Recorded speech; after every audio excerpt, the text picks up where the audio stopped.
আপনি কি এমন কোনো গুনাহ করেছেন যেটা মনে হলে আজও নিজের উপর খুব খারাপ লাগে? মনে হয় আমি এত বড় ভুল করেছি, আল্লাহ কি আমাকে আর ক্ষমা করবেন? এমন মনে হয়ে থাকে তাহলে আজকের কথাটা আপনার জন্য। কারণ আল্লাহ নিজেই কুরআনে এমন একটি কথা বলেছেন যা একজন গুনাহগার মানুষকেও নতুন করে আশাবাদী করে তোলে। কুরআনের কথা, আল্লাহ তাআলা বলেন, বলুন, হে আমার সেই বান্দারা যারা নিজেদের উপর জুলুম করেছো, তোমরা আল্লাহর রহমত থেকে নিরাশ হও না।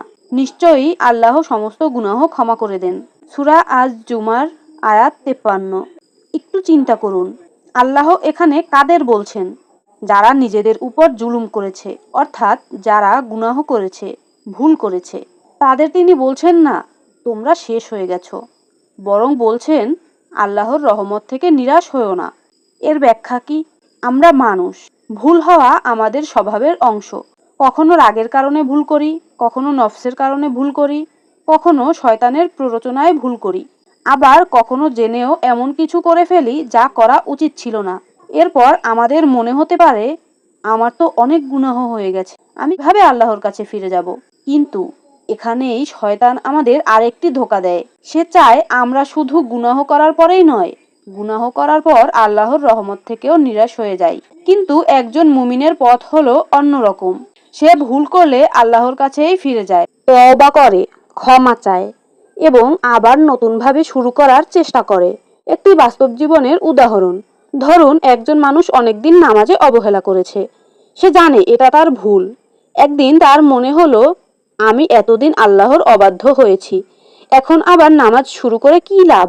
এই চিন্তাটা তাকে আরো দূরে নিয়ে যেতে পারে, হয়তো অনেক দূরে পাপের দিকে। কিন্তু যদি সে ভাবে আমি ভুল করেছি, কিন্তু আমার রব তো আমাকে ডাকছেন, আজ থেকেই আমি ফিরে আসব, তাহলে তার এই ফিরে আসাটাই হতে পারে তার জীবনের একটি নতুন শুরু। তাই অতীতের ভুল নিয়ে সারা জীবন পড়ে থাকার দরকার নেই।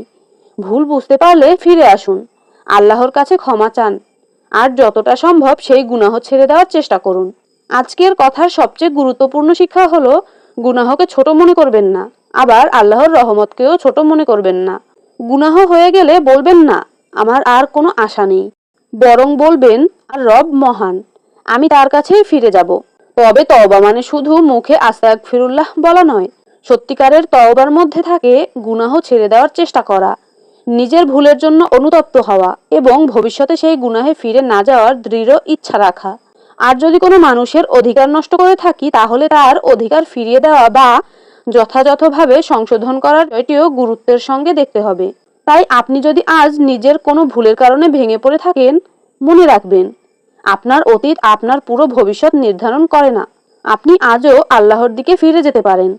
আজ রাতেই হয়তো তাহাজ্জুদের নামাজে দুহাত তুলে বলতে পারেন, হে আল্লাহ, আমি ভুল করেছি, আপনি আমাকে ক্ষমা করুন এবং আমাকে আপনার পথে ফিরে আসার তাওফিক দিন।